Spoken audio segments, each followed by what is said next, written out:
अस्सलामुअलैकुम।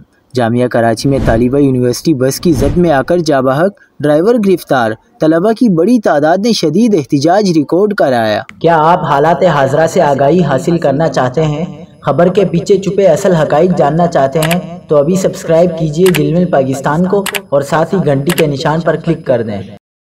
आपको बताते चलें कि जामिया कराची में पॉइंट बस की जद में आकर सोशल वर्क डिपार्टमेंट की सेकेंड ईयर की तालिबा अनीका सईद जाबाक हो गई।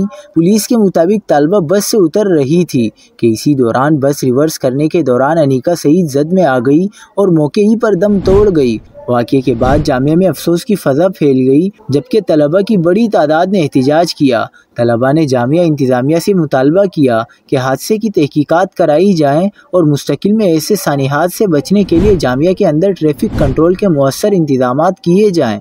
मुज़ाहिरीन ने यूनिवर्सिटी इंतज़ामिया के ख़िलाफ़ नारेबाजी की। मुबैना टाउन पुलिस के मुताबिक जामिया की बस के ड्राइवर को हिरासत में ले लिया गया है। ताहम जाबाक तालबा के अहले खाना ने कानूनी कार्रवाई से इनकार करते हुए लाश की फौरी तौर पर हवालगी का मुतालबा किया है।